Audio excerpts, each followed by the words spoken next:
today we start the process of turning this area behind me into our new agricultural hub. Nearly every building within the colony is now back online, thanks to the help of our crafting builds. So our town is busier and livelier than ever before. Due to a recent update to the mod, we now have access to even more crops and meals for our cookery and restaurants to serve. So our need for more farms cultivating those crops is now at an all-time high, making this the ideal time to set Genesis up with its own dedicated agricultural hub. This open area we have to the east is somewhat flat and workable with, and will be the new home to our husbandry and horticulture builds, which leads us on nicely to the first steps of our plan with creating this new hub. We are going to deconstruct all of these already established agricultural builds so we can relocate them over in the new area. We'll set each build to be deconstructed by one of our builders, and we'll pick up the hut once done. All the materials that made the build up will then be taken away and stored within the warehouse, ready to be requested and used whenever it comes to constructing it again. So whilst the builders begin the removal process, we'll move on to step 2 of our plan, preparing the area.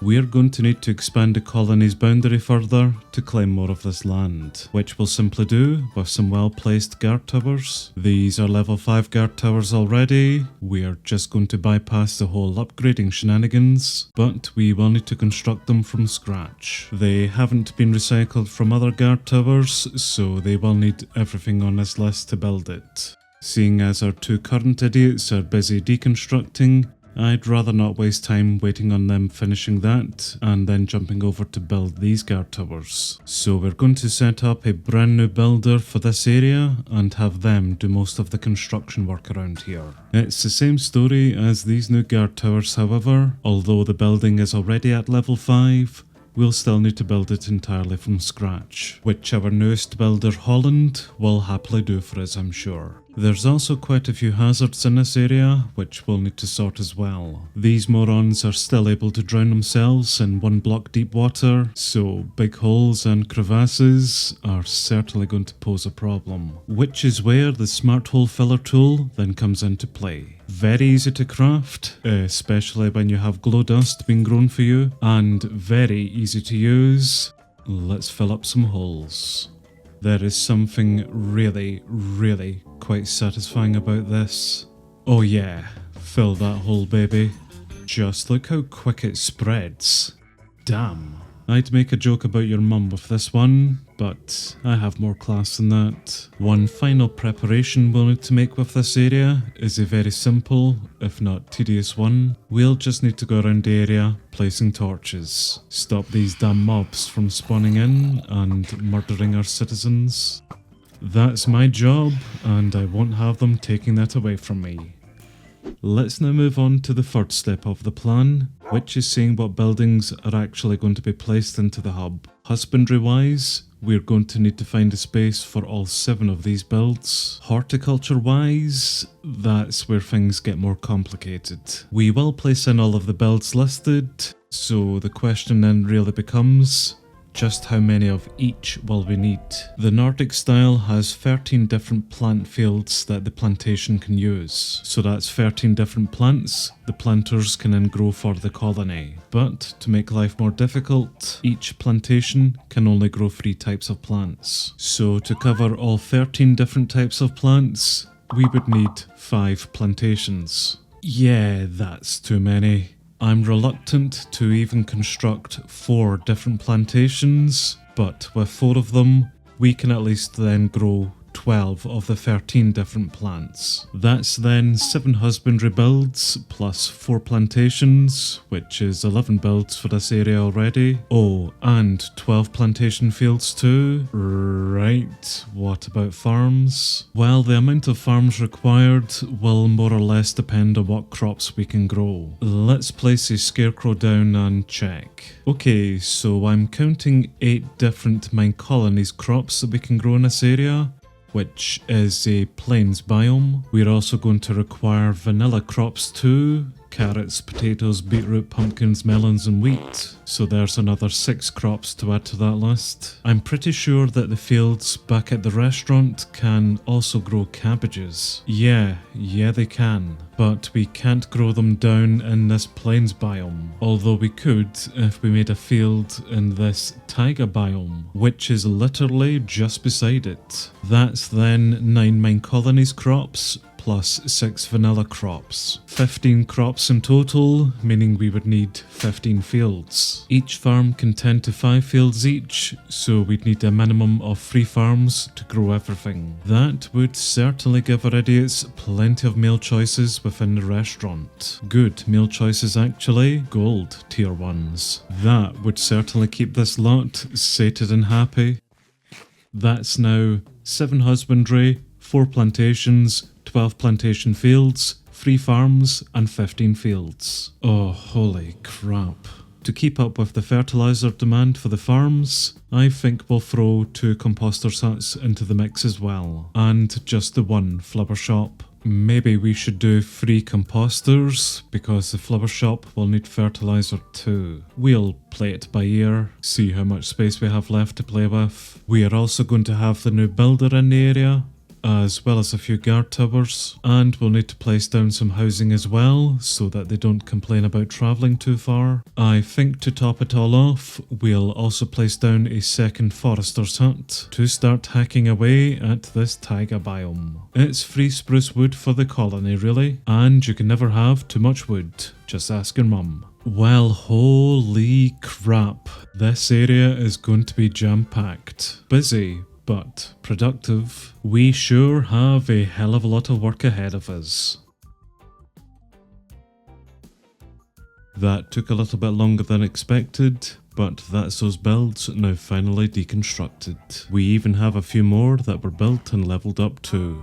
Now time for the 4th fun part of the plan, getting them placed down. This is going to get super chaotic and messy. I can't wait. I don't really have any good placements in mind to place down all of these new builds, so we're pretty much just going to stick them down where we find a space. This first farm is going to be free because we're simply going to recycle the materials. The others we will need to build from scratch. We're also going to place down some housing for these idiots so that they don't complain about travelling too far. This is a Nordic alternative style of house, one of which Genesis hasn't had before. So this is going to be a first for the colony, and we'll get Emmeline building that for us. I'm going to tuck the second farm here, and the third final farm just up here. So that's the 3 farms placed down. Now time for the 15 fields, which I'm going to design my own fields, so let's just get a scarecrow placed there, and we're going to go for the maximum field size that we can get, 5 by 5, although we are going to come out 3, 4, 5, 6, 7 blocks.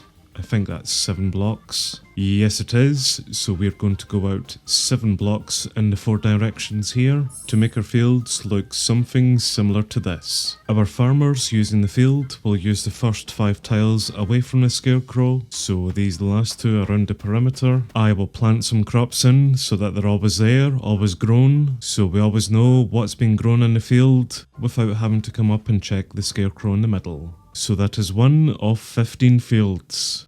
Another 14 to go, including 1 within this taiga, just to ensure that we can grow some cabbages. Yeah, that'll probably work. At least we can grow cabbages within it. 13 more fields to go. I think I will hold off and we'll get some other builds placed down. More housing and a composter's hut, which will sit on top of this little hill. This will again be another free build because it's recycled from the one we already had. Once I find a block to build it, of course. At least free cam does make that nice and easy. And I do see some mobs under there. We'll be fine. We have some guard towers. We'll place the second composter's hut just in amongst the taiga biome, and that will be nice and out of the way. That's 3 farms down, 2 composters down.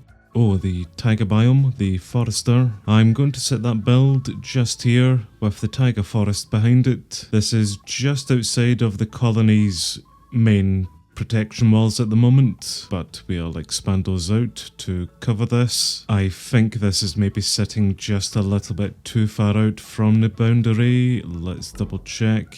Yep. So we'll get another guard tower placed somewhere around here. That will then push back the boundary. We'll get the forester's hut placed down beside it, and maybe another house somewhere beside that. Job done. We move on to the fissure next, which I was going to place into the lake here, but I believe the fissure build requires more water than that. So instead, I think we'll try place it into this little alcove here. This will be the first of the 7 husbandry builds we need to place in, and I can't remember just how deep into the water we do need to place this. I believe that looks about right, although the boat does look a bit submerged. Who cares? That sounds like a worry for the fisher. And myself. More boundaries. Nothing that a well-placed house shouldn't solve. This should push back the boundary enough to then at least fit in the fissure. If not, we'll put in a guard tower. And we might need to put in a wall or something similar to stop sea horrors getting into Killer Fissure. We will look into that once the fissure build is up. I think with the area in front, I think we'll see if we can squeeze in some more of these husbandry buildings. Keep them all together, keep all of the animals together, hopefully they won't run riot. We have enough with bloody chickens. So shepherd down there, cow hand just opposite, chicken farmer far away as possible.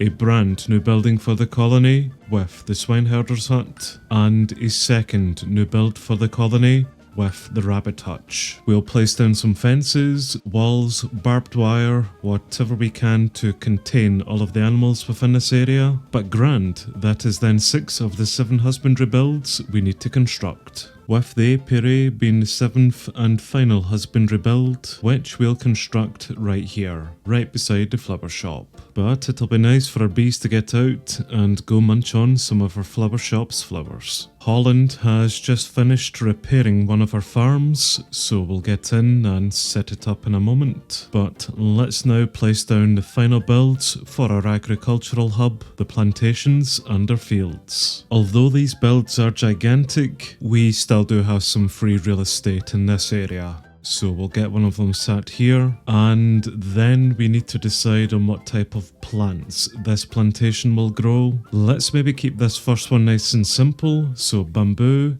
cacti and sugarcane. I believe the plantation can already grow those free within their own plantation build themselves, so I don't know necessarily if we then do need to place down further fields just to grow those. I mean, it won't hurt to place them down, unless we run out of real estate of course. We'll maybe just tuck these fields just behind the hut, that way they should more or less be out of the way. Yeah, they are small enough anyway that we could just place them down anywhere, and they shouldn't really interfere with things. So there's 1 plantation plus 3 fields placed down, another 3 plantations and 12 fields to go, and still another 13 farm fields. Oh, actually, on the topic of farms, let's simply get this one growing wheat for us, and I'll need to make sure that we do have a farmer inside of this one to actually do that. Yes, we have Alex, and we have the fields that are back over by the restaurant, 300 meters away.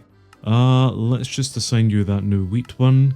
Maybe the cabbages too. We'll place down the other 3 just after we get up the remaining plantations. There we are then. That's every husbandry and horticultural build now placed down. And I have to say, the agricultural hub is looking mighty populated.